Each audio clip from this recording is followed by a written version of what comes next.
یہ set one کی اوپر سے پورے میپ کے ذریعے آسانی کے لیے آپ یہ سمجھ سکتے ہیں. یہاں پر آپ دیکھیں مسجد حرام واقع ہے، اور اس کی مشرق کی طرف اگر آپ آئیں تو یہاں پر یہ پورا مینا کے یہ جو آپ کو سفید سفید ٹینٹ نظر آ رہے ہیں یہ سارا مینا ہے. مسجد اقبا بالکل اس کے شروع میں جہاں پر بیت اقبا ہوئی تھی، پھر جمرات آ جاتے ہیں، پھر مسجد خیف ہے، اور اس کے بعد پھر مزدلفہ کا پورا مقام ہے جہاں پر مسجد حرام مسجد مشعر الحرام واقع ہے، اور پھر عرفات کا آگے آخر میں میدان ہے. مینا کی جو وادی ہے یہ پہاڑوں کے بیچ میں واقع ہے، اور یہاں پر یہ وہ جگہ ہے جہاں پر حجاج قیام کرتے ہیں ایام تشریق میں، اور اس سے پہلے 8 ذی الحج کو بھی عرفات جانے سے پہلے. باقی اس سے متعلق اور واقعات تو آپ کو معلوم ہوگا کہ جب آپ صلی اللہ علیہ وسلم جب دعوت دیتے تھے اسلام کی، تو یہ جو موسم حج تھا یہ بہت ایک آئیڈیل ٹائم ہوتا تھا یہ دعوت دینے کا، کیونکہ پورے اہل عرب سے، پورے عرب کے خطے سے مختلف قبائل آتے تھے یہ حج کرنے کے لیے. زمانے جاہلیت کا حج تھا، وہ اسلام والا حج نہیں تھا، لیکن بہرحال جو حضرت ابراہیم علیہ السلام کا جو حج رائج تھا اس میں انہوں نے تحریف وغیرہ کی بھی تھی، لیکن موٹے موٹے اعمال وہی تھے. تو مینا میں ٹھہرتے تھے، پھر وہ بھی عرفات جاتے تھے، مزدلفہ آتے تھے، باقی ان کے یہی اعمال تھے. تو مینا میں کیونکہ ہر طرف سے پورے خطے سے آئے ہوتے تھے عرب، تو یہ بہترین موقع تھا کہ مکہ کے باہر کا جو ایکسپوجر ہے یا باہر جو پیغام پھیلانا اسلام کا، تو وہ اس کا موقع ہوتا تھا. تو آپ صلی اللہ علیہ وسلم حضرت ابوبکر صدیق کے ساتھ نکل پڑتے تھے مینا میں، اور مختلف قبائل کے ساتھ جا کر ان کو اسلام کی دعوت دیتے تھے. اور اس کے دوران یہ ابو لہب جو ہے یا اس طرح کے باقی جتنے بھی کفار مکہ تھے، یہ ساتھ ساتھ اسی ڈر سے کہ اور قبائل دعوت کو قبول نہ کر لیں، تو پیچھے پیچھے آ رہے ہوتے تھے اور اونچا اونچا نعرے لگا رہے ہوتے تھے کہ نعوذ باللہ ان کی بات نہ سنیں، یہ مجنون ہیں یا جادوگر ہیں یا کاہن ہیں وغیرہ وغیرہ. اس کے بعد آ جاتی ہے مسجد عقبہ جس کو کہا جاتا ہے، جہاں پر یہ بیعہ جو ہے یہ بیت سے ہی لفظ نکلا گیا، اور یہ وہ مسجد ہے جہاں پر انصار مدینہ کے ساتھ آپ صلی اللہ علیہ وسلم نے بیت عقبہ اولا پہلی، اور 1 سال بعد بیت عقبہ ثانیہ، جس میں یہ ان سے معاہدہ اور عہد لیا گیا تھا کہ آپ صلی اللہ علیہ وسلم اور مہاجرین کو وہ ٹھکانہ دیں گے یثرب میں یعنی مدینہ میں. اور اس کے بدلے میں جب انصار سے پوچھا گیا کہ ان کو کیا ملے گا، تو آپ صلی اللہ علیہ وسلم نے صرف ایک لفظ کہا کہ تم لوگوں کو اس کے مقابلے میں جنت ملے گی. اور جب یہ پورا مکالمہ ہو رہا تھا یہی عقبہ کی گھاٹی میں جو ایک چھوٹی سی مینا کے ساتھ ہی جگہ، تو ان میں سے ایک انصار نے یہ پوچھا، کیونکہ صحابہ کرام رضی اللہ تعالیٰ عنہم کا بالکل معاملہ بے تکلف قسم کا تھا آپ صلی اللہ علیہ وسلم کے ساتھ. تو انہوں نے یہ پوچھا رسول اللہ صلی اللہ علیہ وسلم سے جب یہ بیعت ہو رہی تھی کہ یا رسول اللہ ہمارے کچھ معاہدے ہیں ادھر مدینہ میں یہود کے ساتھ، تو جب ہم آپ کو اور مکہ کے مسلمانوں کو ٹھکانہ دیں گے تو گویا کہ وہ معاہدے بالکل ختم ہو جائیں گے ان کے ساتھ. تو اللہ تعالیٰ جب آپ کو غلبہ دے، اور انشاءاللہ یقیناً ہمیں اس پہ ایمان ہے کہ دے گا، اور تو کیا آپ ہمیں چھوڑ کے تو نہیں چلے جائیں گے؟ تو اس موقع پر پھر آپ صلی اللہ علیہ وسلم نے فرمایا کہ نہیں، میں اگر یہاں سے جا رہا ہوں اور تم لوگوں کے پاس آ رہا ہوں تو میرا پھر مرنا جینا یہ سب کچھ اے انصار تم لوگوں میں ہی ہوگا. اور اس وعدے کی ایسی آپ سمجھے لاج رکھی کہ جب فتح مکہ ہوا تو وہاں پر پھر آپ تھوڑا عرصہ ٹھہرے، تو انصار کو یہ تھوڑا سا خدشہ لائق ہوگا کہ اب یہیں نہ آپ ٹھہر جائیں نا آپ صلی اللہ علیہ وسلم. تو جب اس چیز کا بات آئی سامنے رسول اللہ صلی اللہ علیہ وسلم کے سامنے، تو انہوں نے بھی پھر معاہدے کی لاج رکھی، انصار نے بھی رکھی، پورے ان 8 سال آپ کے کندھا بکندھا کھڑے رہے، اور آپ صلی اللہ علیہ وسلم نے بھی اس کی لاج رکھی کہ واپس پھر ان کے ساتھ مدینہ گئے فتح مکہ کے بعد. فتح مکہ کے بعد مکہ میں نہیں ٹھہرے. اگلی چیز جمرات ہے. یہ جو جمرات کے ستون ہیں، پہلے ستون ہوتے تھے اب بڑی دیواریں بن گئی ہیں. تو اس کے ساتھ جو قصہ ہے وہ حضرت ابراہیم علیہ السلام کا ہے کہ جب ان کو حکم اللہ تعالیٰ نے دیا، حکم نہیں خواب میں یہ آیا کہ وہ حضرت اسماعیل علیہ السلام جو ان کا ابھی ابھی بالغ ہوا تھا بیٹا، تو اس کو ذبح کریں. تو یہ اللہ تعالیٰ کا کیونکہ حکم ہوتا ہے، کسی بھی نبی کی جو خواب ہوتی ہے وحی کے درجے میں ہوتا ہے. تو ان کو حضرت اسماعیل علیہ السلام کو جب لے جا رہے تھے تو شیطان نے 3 دفعہ آ کے یہ وسوسہ ڈالا کہ کہاں لے کے جا رہے ہو، کیا حرکت کر رہے ہوتے بیٹے کو قربان. دیکھیں یہ بیٹا وہ ہے جو حضرت ابراہیم علیہ السلام کو بہت بوڑھے ہو گئے تھے، وہ کافی عمر ہو گئی تھی، اور تب اللہ تعالیٰ نے بطور ہبہ دیا. اور دیکھیں کیسے حضرت ابراہیم علیہ السلام کی وفا اپنے خدا کے ساتھ، اللہ تعالیٰ کے ساتھ، اس لیے ان کو خلیل اللہ کا لقب دیا گیا کہ اتنے عرصے بعد اولاد ملی، اور جیسی اولاد بالغ ہوئی ہے، یعنی اب جب کام کاج میں آئے گی تو تب حکم دیا جا رہا ہے اب اس کو قربان کر دو. اور بالکل انہوں نے بھی، حضرت اسماعیل علیہ السلام نے بھی کہا کہ اے ابا جان، جو آپ کو اللہ تعالیٰ نے حکم دیا ہے بالکل اسی طرح کر گزریں، یقیناً آپ مجھے ثبت کرنے والوں میں سے پائیں گے. تو جب ان کو لے جا رہے تھے تو جب شیطان نے وسوسے 3 جگہوں پر ڈالے ان کے دل میں، تو جب ان کو لے کے جا رہے تھے حضرت اسماعیل علیہ السلام کو حضرت ابراہیم علیہ السلام ذبح کرنے، قربان کرنے، تو شیطان 3 مقامات پر آیا، تو یہی وسوسہ ڈالنے نا، یہ شک ڈالنے. تو حضرت ابراہیم علیہ السلام نے اس کو وہاں سے کنکریاں مار کے دور کیا. تو یہی جو سنت ہے حضرت ابراہیم علیہ السلام کی، یہ حجاج جو ایام تشریق ہے 11، 12، 10، 11، 12، 13 ذوالحج، حج کے دنوں کے دوران، تو اسی طرح انہی مقامات پر یہ کنکریاں ماری جاتی ہیں. اور یہی اس میں مقصد یہ ہوتا ہے کہ شیطان کو اسی طرح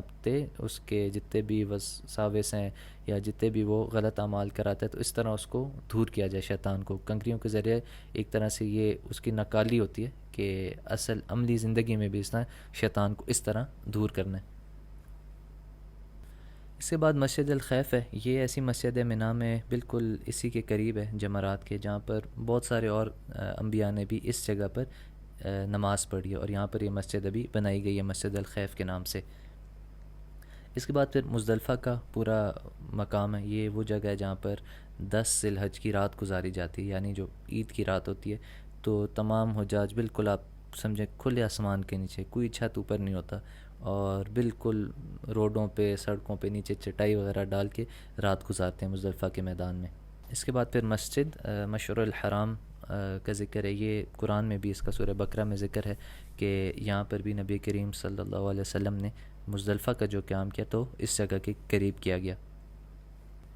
اس کے بعد یہ عرفات کا میدان ہے، جو حج میں آپ سمجھیں حج کی جو اصل ہے، جو بالکل روح ہے، وہ یہ عرفات کا وقوف جو ہوتا ہے. تو اس پورے میدان میں یہ بھی بالکل کھلا میدان ہے جہاں پر یہ کیا جاتا ہے. اور یہ وقوف جو ہے، جو کہ نبی کریم صلی اللہ علیہ وسلم نے بھی کیا، پورا ظہر سے لے کر غروب آفتاب تک، یعنی حجۃ الوداع کے دوران نبی کریم صلی اللہ علیہ وسلم یہ طویل پورا جو عرصہ تھا کھڑے ہو کے دعائیں مانگتے رہے. کبھی اپنی اونٹنی قصوہ پر، کبھی کھڑے ہو کر طویل دعائیں مانگی انہوں نے وقوف عرفہ میں. اور اس عرفات کے میدان کے اندر یہ جبل رحمہ واقع ہے، اور یہ وہ جگہ ہے جہاں پر نبی کریم صلی اللہ علیہ وسلم جب عرفات کے دن قیام کیا یا وقوف کیا تو یہ جبل رحمہ کے قریب میں کیا. اس لیے حجاج بھی عام طور پر آپ نے دیکھا ہوگا جب بھی ٹی وی وغیرہ پہ یا آن لائن آپ دیکھتے ہیں وقوف عرفہ کے کلپس، تو اس میں جبل رحمہ ہی دکھایا جاتا ہے، کیونکہ بہت سارے حجاج جو ہیں یہ اہتمام کرتے ہیں کہ یہاں پر جا کے وقوف کیا جائے اور دعائیں مانگی جائیں. اس کے ساتھ پھر مسجد نمرہ، یہ وہ جگہ ہے جہاں پر آج کل اس کا خطبہ ہوتا ہے، حج کا خطبہ، اور ظہر اور عصر کی ملا کر نماز پڑھی جاتی ہے. اور نبی کریم صلی اللہ علیہ وسلم نے بھی جو نمازیں پڑھائیں حج کے موقع پر، تو اسی جگہ نمرہ کی وادی ہے پوری، اور یہاں پر پڑھائی گئی. اور اس کے بالکل متصل یہ وادی ارینا ہے، اور یہاں پر آپ کو نظر آ رہا ہوگا یہ پوری مسجد نمرہ. اور اس کے آگے جو پوری وادی لگتی ہے، یہاں پر آپ نے حجۃ الوداع کا جو خطبہ دیا ہے، مشہور خطبہ، وہ یہاں پر اس جگہ پر. یہ ایرو بالکل یہ اس لیے نہیں لگا ہوا کہ بالکل عین یہی جگہ تھی، لیکن یہ پوری وادی ارینا ہے. تو آپ جب اس جگہ کو اگر دیکھیں گے تو اتنی بڑی وادی ہے، تو یہ جو 1.25 لاکھ یا اتنی جو تعداد آتی ہے صحابہ کرام کی حجۃ الوداع میں، تو یہ سارے یہاں پر اس جگہ پر کھڑے تھے. یہ دوسری بات، مسجد نمرہ خود جو ہے آپ سمجھیں کچھ عرفات کے میدان سے باہر ہے اور کچھ اس کے اندر ہے، یعنی کہ آپ سمجھیں یہ والا حصہ عرفات کے باہر ہے، اور یہ یہاں سے پھر عرفات کا یہ پورا میدان جو ہے یہ شروع ہو جاتا ہے. مکہ سے 2 کا جو میپ ہے یہ آپ دیکھ سکتے ہیں، یہ پوری مسجد الحرام ہے. یہاں پر آپ کی یہ صحیح ہے صفا مروہ. تو یہ جگہ جائے پیدائش والی، اس کے ساتھ یہ پوری وہ گھاٹی ہے شبی ابی طالب والی. یہ پورا جبل ابو قبیس ہے جہاں پر یہ آج کل شاہی محلات جہاں آپ کو نظر آتے ہیں نا، یہ پوری پہاڑی تھی جبل ابو قبیس. اس کے حوالے سے اصل میں سیرت میں جب آپ پڑھیں سیرت تو کافی واقعات آتے ہیں کہ خواب میں کسی کو آیا، یا کوئی شخص ایک صفا کی پہاڑی پر بھی اور جبل ابو قبیس پر بھی، ان پہاڑیوں کے اوپر چڑھ کر اعلانات کیے جاتے تھے، یا متوجہ کرنا ہو اہل مکہ کو تو یہ کام کیا جاتا تھا۔ اس کے بعد اوپر پھر مسجد شجرہ تھوڑے سے فاصلے پہ ہے، پھر مسجد جن ہے اور معلقہ قبرستان ہے۔ یہ سارا جائے پیدائش جو ہے یہ اب تو ایک لائبریری میں تبدیل ہو گئی ہے، لیکن بہت عرصے سے اس کو پہلے یہاں پر کبھی مسجد بنی، پھر آہستہ آہستہ کرتے کرتے مطلب مختلف اس جگہ کی کبھی خرید و فروخت ہوئی، مختلف یہاں پر خلافتیں جب آئیں تو انہوں نے جگہ تو کیونکہ معلوم تھی کہ اس جگہ پر اس گھر میں یا اس جگہ پر پیدائش ہوئی ہے نبی کریم صلی اللہ علیہ وسلم کی، تو ابھی موجودہ اس میں یہ ایک لائبریری ہے، چھوٹی سی مکہ لائبریری کہا جاتا ہے اس کو۔ اور جبل ابو قبیس کا یہ ایک پرانی تصویر ہے، یہاں پر آپ کو تھوڑا واضح نظر آ رہا ہوگا، یہ پورا جو پہاڑ پیچھے ہے یہ پورا کا پورا جبل ابو قبیس کہا جاتا ہے۔ اب کیونکہ کنسٹرکشن اور یہ ساری چیزوں کی وجہ سے کافی زیادہ پہاڑ کاٹ دیا گیا تو بہت واضح اب نظر نہیں آتا یہ۔ پھر اس کے بعد شیب ابی طالب کی گھاٹی آ جاتی ہے، یہ آپ سمجھیں یہ دائیں طرف یہ پورا جبل ابی قبیس ہے، یہ وہی جائے پیدائش والی جگہ، یہ جو پوری جگہ یہ وہ گھاٹی ہے شیب ابی طالب۔ اور یہاں پر مسلمانوں کو 3 سال، مسلمان نہیں بنی ہاشم اور بنی مطلب جو تھے ان کا جب بائیک آؤٹ کیا پورے کفار مکہ نے، کیونکہ ان سے اصل میں مطالبہ تھا کہ آپ نبی کریم صلی اللہ علیہ وسلم کو ہمارے حوالے کر دیں تو یہ سارا مسئلہ ختم ہو جائے گا۔ اور قبائلی زندگی سے اگر آپ تھوڑا بھی آپ کو تعارف ہو تو ایک قبیلے کے لیے ایک بہت آڑ کی بات ہوتی ہے، پھر پوری نسلوں میں بات چلتی ہے کہ یہ وہ قبیلہ ہے کہ انہوں نے اپنا شخص دوسروں کے حوالے کر دیا، تو اس میں چاہے وہ کافر تھے یا مسلمان تھے، بنی ہاشم میں اور بنی مطلب میں، انہوں نے اس بات سے جب انکار کیا تو یہ تجویز پھر آئی ابو جہل کی طرف سے اور باقی سرداروں کی طرف سے کہ ہم بس پورے قبائل جتنے بھی باقی قریش کے قبائل ہیں اس بنو ہاشم اور بنو مطلب سے کسی قسم کا بھی تعلق نہیں رکھیں گے، نہ تجارتی لین دین، نہ رشتہ وغیرہ، یہاں تک کہ بات چیت بھی نہیں کریں گے۔ تو ابی طالب جو تھے وہ اپنے تمام اس خاندان کو، سب سے بڑے وہ کیونکہ تھے، اس گھاٹی میں الگ سے لے گئے تھے، یہ ان کی اپنی وراثت میں جگہ آئی تھی۔ اس کے بعد مسجد شجر ہے، یہ وہ جگہ ہے جہاں پر ایک واقعہ آتا ہے کہ نبی کریم صلی اللہ علیہ وسلم ایک دن تھوڑے سے غم میں بیٹھے تھے، کیونکہ کفار ان کا جو انکار اور دعوت کے سارا تکالیف جو تھیں، تو ایک اللہ تعالیٰ نے وحی کے ذریعے ان کو کہا کہ ایک درخت کو آواز دی، تو وہ درخت اٹھ کے آپ صلی اللہ علیہ وسلم کے پاس آیا اور سلام کیا اور واپس کیا۔ تو یہ پورا واقعہ جو آیا تھا یہ مسجد شجرہ اس جگہ پر بنائی گئی۔ اس کے بعد مسجد جن ہے، اور یہ وہ جگہ ہے جہاں آپ صلی اللہ علیہ وسلم نے جنوں کو جو دعوت دی اور تبلیغ کی، تو وہ پورا جو واقعہ جس جگہ پر پیش آیا وہ یہ مسجد جن۔ حضرت عبداللہ بن مسعود رضی اللہ تعالیٰ عنہ فرماتے ہیں کہ ایک دن نبی کریم صلی اللہ علیہ وسلم نے آ کر ہم میں سے پوچھا کہ اگر کوئی جنوں کی حقیقت جاننا چاہتے تو میرے ساتھ آئے، تو حضرت عبداللہ بن مسعود ساتھ گئے، تو فرماتے ہیں کہ مجھے ایک جگہ پر ایسے لکیر کھینچی اور کہا کہ یہاں پر کھڑے ہو جاؤ، اس سے نکلنا نہیں ہے، اور نبی کریم صلی اللہ علیہ وسلم تھوڑے سے فاصلے پر چلے گئے، اور پھر جنات کے جوک در جوک وہ آتے رہے، پھر ان کو بہت طویل آپ رات کو پوری ان کو تبلیغ وغیرہ سارا کچھ کرتے رہے، اور یہ جو جگہ تھی مسجد جن، یہ پورا واقعہ یہاں پر پیش آیا تھا۔ آخری جو زیارت یہاں پر ہے وہ معلّہ کا قبرستان ہے، اور یہاں پر اور صحابہ اور اہل مکہ کے باوجود جو سب سے نمایاں کسی شخصیت کی قبر ہے تو وہ حضرت خدیجہ کبریٰ رضی اللہ تعالیٰ عنہ کی قبر ہے، جو آپ صلی اللہ علیہ وسلم کے سب سے پہلی زوجہ تھیں۔ اور اسی قبر کے ساتھ ہی یہ جو 4 دیواری ہے، یہاں پر حضرت قاسم کی بھی قبر ہے، جو آپ کے سب سے بڑے بیٹے جو بچپن میں وفات پا گئے تھے۔ اس کو معلّہ قبرستان کو اگر آپ نے اس کی زیارت کرنی ہے تو یہ عصر سے مغرب کھلا جاتا ہے، تو آپ کوشش کریں عصر سے مغرب کے دوران آئیں، اور یہ جو یہاں پر سڑک جا رہی ہے یہاں پر ایک اندر داخل ہونے کا رستہ ہے، چھوٹا سا دروازہ ہے، تو وہاں سے آپ اندر آ کے پورے اس قبرستان کے اندر آرام سے جا سکتے ہیں۔ اس 4 دیواری کے اندر تو نہیں جا سکتے، بہرحال اس کے باہر کھڑے ہو سکتے ہیں۔ یہ اس کا اوپر سے میپ ہے سیٹ 3 کا، یہاں پر آپ دیکھ سکتے ہیں مسجد حرام یہاں پر واقع ہے، اور آپ جو سڑک عام طور پر لی جاتی ہے جبل نور کی طرف جانے کے لیے، وہ یہ والی سڑک لی جاتی ہے، یہاں سے جاتے ہیں، پھر ادھر سے اندر ہو کے یہاں پر آپ کو ٹیکسی والا ڈراپ کرتا ہے، یہاں سے اوپر پھر 35 سے 40 منٹ کی ہائیک ہے غار حرا تک جبل نور کے اوپر، اور واپسی کے راستے پر آپ اسی روڈ سے جب واپس آتے ہیں تو راستے میں ہی بالکل یہاں پر مسجد اجابہ میں آپ رک سکتے ہیں۔ عام طور پر یہ مسجد سعودیہ کی کافی مساجد سوائے جو اشراق سے لے کے ظہر کی اذان تک اس وقت میں اکثر مساجد بند ہوتی ہیں، اس کے علاوہ تقریباً سارا وقت کھلی ہوتی ہیں۔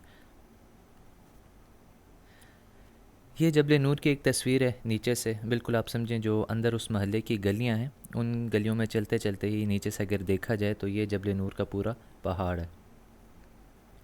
اور اسی کے اوپر غار حرا ہے۔ یہ غار حرا آپ سمجھیں، یہاں آپ جبل نور کے اوپر جب چڑھتے ہیں اس طرف سے آپ اوپر جاتے ہیں، پھر یہاں سے واپس نیچے کی طرف تھوڑا سا آتے ہیں، تو یہ جو غار حرا ابھی آپ نے اگلی تصویر میں دیکھا، یہ ادھر پچھلی طرف ہے پہاڑ کے، اور اوپر سے ہو کے تھوڑا سا نیچے کی طرف آنا پڑتا ہے، اس لیے یہ جو تصویر ہے یہ یہی پہاڑ کی بالکل جو چوٹی ہے اس کے اوپر سے نیچے کی طرف غار حرا کی تصویر ہے۔ باقی غار حرا کے حوالے سے آپ جس طرح نے تجاویز وغیرہ کے حوالے سے بات کی، تو اس میں یاد رکھیں یہ جو اس کا سب سے بہترین وقت ہے اس زیارت کرنے کا، تو آپ اس طرح کریں کہ فجر کی نماز آپ باجماعت ادا کریں مسجد الحرام میں، اور مسجد حرام کے اس کونے کی طرف یہ جو مروہ کا کونا ہے یہاں پر نماز ادا کریں، یعنی مسجد حرام کی ہی جماعت کے ساتھ، اور فوراً نماز کے بعد آپ نکل جائیں۔ یہاں پر آپ کو مختلف ٹیکسی وغیرہ آپ کوشش کریں کوئی پرائیویٹ ٹیکسی آپ کو مل جائے، وہ آپ کو 15-20 ریال میں، صبح کا وقت ہوتا ہے ویسے بھی رش اتنی ہوتی نہیں ہے، وہ آپ کو انشاءاللہ پہنچا دے گا۔ ایک چیز کا آپ نے خیال رکھنا ہے کہ آپ تو اس کو یہ نہیں کہنا کہ ہم نے جبل نور جانا ہے، یہ آپ نے ساتھ ساتھ بول کے آپ تو اس سے کہنا ہے کہ مجھے اوپر تک آخری گاڑی جہاں تک جاتی ہے وہاں تک چھوڑ کے آؤ۔ عام طور پر کیا کرتے ہیں جو ٹیکسی والے ہوتے ہیں ادھر نیچے چھوڑ دیتے ہیں، اور یہ آپ کے مزید ہائیک میں آپ سمجھیں 20-1 منٹ کا وقت کا اضافہ ہو جاتا ہے، اور یہ شروع والی جو ہائیک ہے جو گاڑی کے ذریعے بھی کی جا سکتے ہیں کیونکہ روڈ بنی ہوئی ہے، وہاں آپ شروع سے آپ بلا وجہ تھک جائیں گے، تو آپ بے شک اس کو کہیں 5 ریال میں آپ کو اضافی دے دوں گا، لیکن مجھے اوپر تک چھوڑنا ہے، بالکل جہاں سے روڈ ختم ہوتی ہے وہاں تک۔ اس کے ساتھ ساتھ آپ اس چیز کا اہتمام کریں، کیونکہ آپ بالکل فجر کے بعد نکلنے کا مقصد یہ ہے کہ غار حرا کے اس کے پورے راستے میں رش بھی کم ہوگی، جبل نور کے اوپر جب آپ چڑھ ہوں گے وہاں بھی رش کم ہوگی، لیکن بہرحال سورج نکل آتا ہے خاص طور پر واپسی پہ، اس کے لیے آپ ایک اہتمام کریں جو کہ آپ کو جبل ثور اور غار ثور کی ہائیک پہ بھی کام آئے گا۔ ایک جو عربیوں کا یہ سفید رنگ کا کپڑا ہوتا ہے سر پہ جو رکھتے ہیں، یہ خرید لیں، اور اپنے ساتھ ایک پانی کی بوتل لے لیں۔ یہ پانی کی بوتل کے ڈھکنے میں چھوٹا سا سوراخ کر دیں، اور مستقل اس کپڑے کو جو آپ کے سر پہ اس کو گیلا رکھیں، تو یہ جب آپ گیلا رکھیں گے اس کا ایک حصہ آپ کے پیچھے گردن کی طرف آ رہا ہوتا ہے، بالکل آپ کو گرمی نہیں محسوس ہوگی، سر بالکل ٹھنڈا رہے گا، اور بالکل گرمی کی پریشانی سے آپ بے فکر ہو جائیں گے۔ جس طرح بات کی گئی کہ واپسی پہ آپ راستے میں یہ سڑک جہاں پر رکے گی ادھر مسجد الاجابہ ہے، اور یہ اس کی باہر سے تصویر ہے پوری مسجد کی، تو آپ کوشش کریں جب آپ غار حرا پہ گئے ہیں فجر کے بعد تو آپ وہاں پر وقت گزاریں۔ دیکھیں غار حرا کے اندر اگر رش کا وقت ہے تو ادھر عورتیں مرد ایک مخلوط ماحول بنا ہوتا ہے، پھر آپ بہتر ہے کہ کوئی ضرورت نہیں اندر جا کے آپ کوئی نفل یا اس طرح کی چیز پڑھیں۔ آپ مقصد ہمارا ان پوری زیارات کا ہے کہ ایک دفعہ یہ جگہیں دیکھ لیں آپ، کہ آپ کو معلوم ہو کہ رسول اللہ صلی اللہ علیہ وسلم یہاں پر آ کے بالکل تنہائی میں بیٹھتے تھے، اور یہاں پر آپ دیکھیں کہ غار حرا کے اوپر سے آپ کو سیدھا جہاں پر مسجد حرام ہے وہ بھی نظر آتی ہے، تو ایک یہ مقصد تھا اصل میں یہاں پر بیٹھنے کا کہ اس جگہ سے غار حرا سے سیدھا کعبہ نظر آتا تھا، تو آپ بھی یہ کوشش کریں کہ وہاں پر جتنا وقت ہو سکے گزاریں، اور واپسی جو ہے تھوڑا بہت آپ سمجھیں 11-11:30 ایسے وقت پھر کریں کہ کوشش کریں آپ کو مسجد الاجابہ کے اندر جانے کا موقع ملے۔ مسجد الاجابہ وہ جگہ ہے جہاں پر حجۃ الوداع کے وقت اور غالباً فتح مکہ کے وقت بھی آپ صلی اللہ علیہ وسلم اپنا خیمہ جہاں پر آپ نے نصب کیا تھا اور یہاں ٹھہرے تھے کافی عرصہ۔ اس میں آپ جس طرح دیکھ سکتے ہیں یہ آپ کی مسجد حرام ہے چھوٹی سفید میں، اور یہاں پر یہ جو سڑک جاتی ہے تو غار ثور یہ رنگ روڈ یہاں پر رستہ جاتا ہے، اور اسی طرح جو ہم نے بات کی کہ غار ثور کے بعد آپ جب وہاں سے واپس اتر آئیں تو اسی سڑک کو لے کر تھوڑا سا رستہ تو لمبا ہے لیکن بہرحال آپ مسجد الحدیبیہ تک پہنچ سکتے ہیں۔ یہ جبل ثور کی ایک نیچے سے تصویر ہے۔ ابھی ویسے جو سعودی حکومت ہے وہ یہ کوشش کر رہی ہے غار حرا کے حوالے سے بھی اور جبل ثور کے حوالے سے بھی کہ نیچے سے اوپر تک پوری باقاعدہ سڑک پہنچ جائے، تاکہ یہ وہ لوگ چاہ رہے ہیں کہ اب لوگ یہ زیارات کی طرف تھوڑا زیادہ ان کا رجحان ہے کہ لوگ آئیں اور دیکھیں جتنی بھی زیارات ہیں، تو یہ کام ایک کیا جا رہا ہے کہ ہو سکتا ہے کہ آنے والے سالوں میں بالکل یہ ہائیک والی نوعیت ختم ہو جائے اور سڑک کے ذریعے سیدھا اوپر پہنچ سکے۔ دیکھیں غار حرا اور غار ثور میں ہماری تو یہی رائے ہوگی کہ آپ خود اس کو پیدل کوشش کریں، پہاڑ چڑھ کے اوپر چڑھیں، کیونکہ دوبارہ ان زیارات کا جو مقصد ہے کہ سیرت کو سمجھنا. غار حرا کی جب آپ یہ جبل نور کی پہاڑی چڑھیں گے اور جبل ثور کی پہاڑی چڑھیں گے تو آپ کو اس وقت یہ محسوس ہوگا. دیکھیں یہ جو راستے ہیں سیڑھیوں والے، ابھی سیڑھیاں بنائی ہوئی ہیں جبل نور پہ بھی اور جبل ثور پہ بھی کافی حد تک. تو سیڑھیوں کے باوجود کتنی مشقت ہوتی ہے اوپر چڑھنے میں. تو اب آپ سوچیں کہ رسول اللہ صلی اللہ علیہ وسلم پھر حضرت خدیجہ رضی اللہ تعالیٰ عنہ آپ کو جب توشہ وغیرہ دینے جاتی ہوں گی تو وہ کتنا مشکل یہ راستہ ہے پہاڑوں کا. اور پھر جب وہی نازل ہوئی اور آپ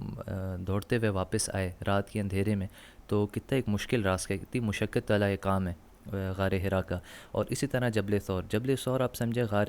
حرا سے بھی دگنی مشقت ہے. تو حضرت ابوبکر صدیق اور رسول اللہ صلی اللہ علیہ وسلم کس طرح یہاں اوپر چڑھے ہوں گے. اور جس طرح آتا ہے کہ حضرت ابوبکر صدیق نے آپ صلی اللہ علیہ وسلم کو اپنے کندھوں پر یا اپنی کمر پر اٹھا لیا. تو کتنی ایک بڑی قربانی ہے، کتنی مشقت والا کام ہے جو حضرت ابوبکر صدیق نے کیا. تو جب بھی جبل ثور پہ جبل نور پر چڑھے ہوں تو یہ چیزیں ہمیشہ ذہن میں آپ کی ہونی چاہیے. یہ اگلی تصویر ہے غار ثور کی دھور سے. یہ جو پتھر ہے بالکل ایسے ایک بہت عجیب سی ایک صورت و شکل و صورت کا پتھر ہے. ایسے لگتا ہے جس طرح کوئی کشتی ہو، جو چھوٹی سی کشتی ہو الٹی ہوئی ہو. اور یہ اس کا ایک راستہ ہے اندر داخل ہونے کا، اور دوسرا راستہ ہے اس کے پیچھے کی طرف سے. جو پیچھے والا راستہ ہے وہ جب آپ دیکھیں گے تو ادھر آپ کو صحیح معنوں میں محسوس ہوگا کہ یہ جو آتا ہے حدیث میں کہ حضرت ابوبکر صدیق رضی اللہ تعالیٰ نے فرمایا کہ یا رسول اللہ اگر یہ اپنے قدموں کی طرف دیکھ لیں کفار مکہ تو ضرور ہمیں دیکھ لیں گے اندر غار کے اندر. تو جب آپ اس کے پیچھے انٹرنس پہ جائیں گے جو کہ اس طرف سے ہے، گھوم کے پیچھے سے آتا ہے وہ راستہ، تو تب آپ کو صحیح معنوں میں یہ بات سمجھ آئے گی. دوبارہ غار ثور کی بھی جو زیارت ہے وہ آپ نے بالکل فجر پڑھیں، اور فجر اس طرف پڑھیں جہاں سے سڑک نکل رہی ہے غار ثور کی طرف، تو یعنی مسجد حرام میں اس سمت میں پڑھیں. اور جیسی نماز ختم ہو سلام پھیر کے، اکثر نماز جنازہ ہوتا ہے اس کے فوراً بعد آپ آ جائیں سڑک کی طرف. کوئی بھی ٹیکسی دوبارہ آپ کو 15 سے 20 ریال میں یہاں پر چھوڑ دے گی. یہاں پر راستہ ایک ہی ہے، یہاں پر جبل نور کی طرح نہیں ہے کہ آپ کہیں اسے کہیں کہ مجھے اوپر کہیں چھوڑ کے آؤ. ادھر کا راستہ ایک ہی ہے جو سٹارٹنگ پوائنٹ ہے پورے ہائیک کا. تو انشاءاللہ آپ یہ کوشش کریں فجر کے فوراً بعد وہاں پہنچ جائیں. تو بالکل جب ابھی اندھیرے میں ہی تھوڑا بہت، جب ابھی سورج نکلنے میں بھی کچھ وقت ہوگا تو آپ یہ ہائیک باقاعدہ شروع کر دیں. ان تمام چیزوں کا اگر آپ خیال رکھیں تو انشاءاللہ گرمی کی جو مشقت ہے وہ اس ساری سے آپ بچ سکتے ہیں. اور دوبارہ جس طرح غار حرا میں بات ہوئی تو اپنے ساتھ کپڑا رکھ کے اور ایک چھوٹی سی پانی کی بوتل رکھیں جس کے ذریعے ہمیشہ اس کپڑے کو گھیلا رکھیں.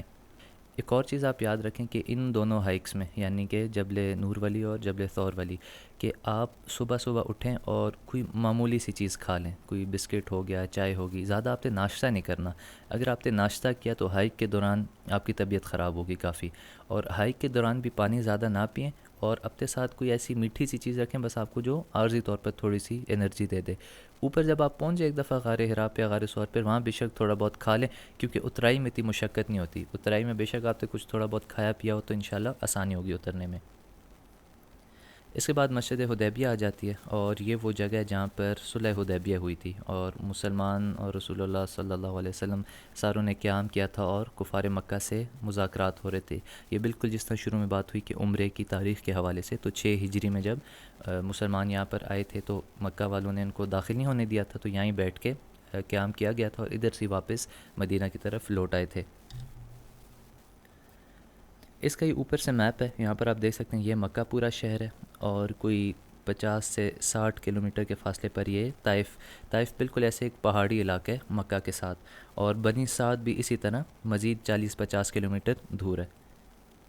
اس طرح اگر آپ نے زیارت کرنی ہے تو آپ کا روٹ تھوڑا بہت یہ ہوگا کہ مکہ سے آپ پہلے جائیں گے طائف، اور طائف کی تمام زیارت کر کے آپ بنی سعد جائیں گے. پھر بنی سعد سے آپ واپس آئیں گے اور اس دوسرے والے راستے سے واپس جہاں پر یہ میقات بھی ہے. اصل میں آپ جب طائف جاتے ہیں تو آپ حرم کی حدود سے نکل آتے ہیں، میقات کی حدود سے نکل آتے ہیں، اور میقات کی حدود سے جب آپ باہر جائیں تو واپس مکہ آتے ہوئے آپ کو عمرہ لازمی کرنا ہوتا ہے. تو یہ چیز یاد رکھیں، جس دن آپ نے طائف کی زیارت کی تو اس دن واپسی پہ آپ کو عمرہ کرنا پڑے گا. تو اس لیے یہاں کرن المنازل کی اس میقات سے آپ احرام پہن لیں. پھر یہ وادی نخلہ کی زیارت آئے گی، اس سے واپسی پہ یہاں پر حنین کی پوری وادی ہے. پھر یہاں پر مسجد جیرانہ بھی ہے جہاں سے آپ صلی اللہ علیہ وسلم نے ایک تو غزوہ حنین کے دوران قیام کیا تھا یہاں پر، پھر یہاں سے عمرہ بھی کیا تھا باقاعدہ. اور پھر آپ واپس آ جائیں گے مکہ، اور مکہ آ کے آپ کیونکہ احرام کی حالت میں ہوں گے تو لازمی ہے کہ آپ عمرہ بھی کریں.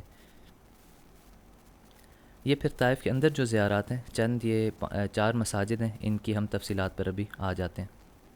سب سے پہلے مسجد عبداللہ بن عباس ہے۔ یہ وہ جگہ ہے جہاں حضرت عبداللہ بن عباس، جو کہ ایک بہت فقہا صحابی میں ان کا شمار ہوتا ہے، یہ اپنی آخر عمر میں ادھر طائف کے علاقے میں آگے تھے اور باقاعدہ یہاں انہوں نے ساری اپنی تدریس کی ہے۔ تو طائف کے ان کی یہ جو جگہ جہاں پر یہ بیٹھتے تھے، یہ وہ مسجد ہے۔ اور طائف میں ایک مرکزی مسجد بھی ہے، مسجد عبداللہ بن عباس، جو ایک مرکزی طور پر مسجد ہے۔ وہاں پر ان کی قبر مبارک بھی ہے، حضرت عبداللہ بن عباس کی۔ لیکن یہ والی جو مسجد ہے، سمجھیں آپ کا ان کا یہ مدرسہ تھا یہاں پر حضرت عبداللہ بن عباس کا۔ یہ حضرت عباس جو کہ آپ کے چچا ہیں، ان کے بیٹے تھے۔ اس کے بعد مسجد المدھون آ جاتی ہے۔ یہ وہ جگہ ہے کہ جب طائف والوں نے آپ کے ساتھ بہت برا سلوک کیا اور پتھروں کے ذریعے آپ کو لہو لہان کر دیا، تو یہاں پر آ کے آپ تھوڑی دیر آپ نے آرام فرمائے، یہ مسجد المدھون کی جگہ پر۔ اور اس کی اگلی جو زیارت ہے مسجد العداس، یہ وہ جگہ جہاں پر آپ بیٹھے تو عتبہ اور شیبہ جو یہ 2 بھائی تھے، کفار مکہ میں سے تھے، لیکن ان کا باغ تھا اور اتفاقاً یہ بھی اس وقت وہاں موجود تھے، تو انہیں اپنے غلام کو، عداس جس کا نام تھا، اس کو بھیجا آپ صلی اللہ علیہ وسلم کو کچھ کھجور اور پانی دینے کے لیے، کچھ انگور اور پانی دینے کے لیے۔ تو آپ صلی اللہ علیہ وسلم نے جب وہ انگور لیے، تو جب بسم اللہ پڑھا تو یہ عداس جو غلام تھا بالکل حیران ہو گیا کہ یہ لفظ آپ نے کہاں سے پڑھے، کہ بسم اللہ الرحمن الرحیم۔ تو آپ نے پھر اس عداس غلام سے پوچھا کہ تم کس علاقے سے ہو؟ تو اس نے کہا نینوا سے۔ تو نینوا یہ جگہ جہاں پر حضرت یونس علیہ السلام کو بھیجا گیا تھا اللہ تعالیٰ نے۔ تو آپ صلی اللہ علیہ وسلم نے فرمایا، اچھا تم نینوا یعنی کہ اس علاقے سے جہاں سے یونس علیہ السلام تھے؟ تو یہ عداس اور حیران ہوا کہ آپ یونس علیہ السلام کو کیسے جانتے ہیں؟ تو پھر آپ صلی اللہ علیہ وسلم نے بتایا کہ یونس بھی علیہ السلام بھی میری طرح ایک پیغمبر تھے اور میرے پیغمبر بھائی ہیں وہ، اور ان کی بھی دعوت وہی ہے جو میری دعوت ہے۔ تو عداس اس پہ گر کے اس کے انہوں نے آپ صلی اللہ علیہ وسلم کے پاؤں چومے اور ہاتھ چومے، اور واپس آ کے اپنے آقاؤں کو بتایا، عتبہ اور شیبہ جو تھے، کہ یہ یقیناً اللہ تعالیٰ کے نبی ہیں۔ اس کے بعد مسجد الکو ہے۔ یہ الکو، اس کا نام کاف، واو اور عین سے اس طرح اس کو پڑھا جاتا ہے۔ تو یہ وہ جگہ ہے جہاں پر یہ پورا مسجد عداس اور یہ والا واقعہ تھا۔ اس کے بعد آ کے آپ تھوڑی دیر ٹھہرے، وضو آپ نے فرمایا اور تھوڑا آرام کیا۔ اور یہاں پر کہا جاتا ہے یہ جو پتھر ہے مسجد کے اندر، یہ وہی پتھر ہے جہاں پر آپ صلی اللہ علیہ وسلم جس کے ساتھ سہارا لے کے آرام کیا۔ اس لیے آپ دیکھ سکتے ہیں اس پوری تعمیر میں ہر جگہ جہاں تعمیر ہوئی ہوئی ہے دیوار کی، بیچ میں یہ پتھر ایک اکیلا چھوڑا گیا۔ اس کے بعد پھر طائف کے بعد آپ جب بھی بنی سعد کی طرف جائیں گے، یہ وہ پورا گاؤں ہے جہاں پر آپ صلی اللہ علیہ وسلم نے اپنے بچپن کے 4 سال گزارے، اور شق صدر کا بھی پورا واقعہ جو ہے یہ ادھر ہی پیش آیا۔ اور یہاں مطلب آپ بنی سعد کا جو قبیلہ ہے، اور حلیمہ سعدیہ جو آپ کی دائی تھیں، وہ اس علاقے میں تھیں۔ بنی سعد کی جب آپ زیارت کر رہے ہوں گے تو اس وقت آپ اپنے ذہن میں یہ ہمیشہ رکھیں کہ یہ وہی وادی ہے، وہی پہاڑی ہے، وہی علاقہ ہے، وہی ساری جگہ ہے جو رسول اللہ صلی اللہ علیہ وسلم نے جو خود اپنی آنکھ مبارک سے دیکھی ہوگی جگہ اپنے بچپن کے 4 سال میں۔ اور یہ آپ کو یاد رہے کہ یہ کچھ جو زیارات ہوتی ہیں جو بالکل اپنی اصلی شکل میں موجود ہوتی ہیں 1400 سال کے بعد بھی، دیکھیں یہ جتنے بھی پہاڑ ہیں، جتنا بھی علاقہ ہے، یہاں پر کوئی ایسی آبادی آئی نہیں، تو بالکل یہ اسی طرح ہے جس طرح 1400 سال پہلے ہے۔ یہ چند اسی طرح کی زیارات ہیں، کچھ غار ہو گئے، کچھ پہاڑ ہو گئے، جس میں آپ کو یہ توفیق ہو سکتی ہے۔ دوسرا جو بنی سعد میں ایک واقعہ پیش آیا شق و صدر کا، تو شق صدر کا یہ واقعہ ہے جب رسول اللہ صلی اللہ علیہ وسلم ایک دن اپنے باقی جو رضائی بھائی تھے، بھائی بہن تھے، ان کے ساتھ کھیل رہے تھے، تو 2 فرشتے حضرت جبرائیل علیہ السلام، حضرت میکائیل علیہ السلام انسانوں کے شکل میں آئے اور سفید لباس پہنے ہوئے تھے، اور آپ صلی اللہ علیہ وسلم کو لٹایا۔ آپ صلی اللہ علیہ وسلم کا سینہ مبارک چاک کیا اور دل نکال کے اس میں سے ایک جو سیاہی نقطہ تھا، یہ فرمایا کہ یہ شیطان کا نقطہ تھا، شیطان کا حصہ تھا، اس کو نکالا اور پھر واپس دل دھو کر سینہ مبارک میں واپس رکھ کے دوبارہ سینہ واپس اپنی اصلی حالت میں لوٹا دیا۔ تو یہ پورا جو واقعہ تھا یہ بھی اسی بنی سعد کے علاقے میں ہوا ہے۔ اور آپ جب اس زیارت پہ جائیں گے دیکھیں گے اس طرح کے 2-3 اس طرح کے مقامات ہیں جو ایسے 4 دیواری کے اندر محفوظ کیا ہوا ہے۔ تو ان میں سے ایک مقام تو کہا جاتا ہے کہ حضرت حلیمہ سعدیہ رضی اللہ تعالیٰ عنہ کا مکان جو تھا وہ ہے، اور دوسری جگہ وہ ہے جہاں پر یہ شق صدر کا واقعہ پیش آئے۔ اس کے بعد بنی سعد کے بعد آپ جب واپس آئیں گے تو جس طرح کہا گیا کہ دوسرے راستے سے، طائف کا جو دوسرا راستہ آتا ہے مکہ کی طرف، اس سے واپس آنا آتے، کیونکہ جو وادی نخلہ ہے اور حنین کی جو وادی ہے، اسی طرح مسجد جعرانہ ہے، یہ سارے اس راستے سے آپ کو ملیں گے۔ تو اسی کے راستے میں جب میقات کا مقام آئے گا تو کرن المنازل کی جو میقات ہے وہاں پر آپ احرام پہن لیں، عمرے کی نیت کر لیں، اور آگے جب آپ جائیں گے تو اگلی جو زیارت ہے وادی نخلہ ہے. یہ وادی نخلہ وہ جگہ ہے کہ طائف کے پورے سفر سے واپس جب آپ صلی اللہ علیہ وسلم آ رہے تھے مکہ تو یہاں پر ٹھہرے اور قرآن کی تلاوت کر رہے تھے کہ جنات کی ایک جماعت آ رہی تھی. انہوں نے یہ قرآن سنا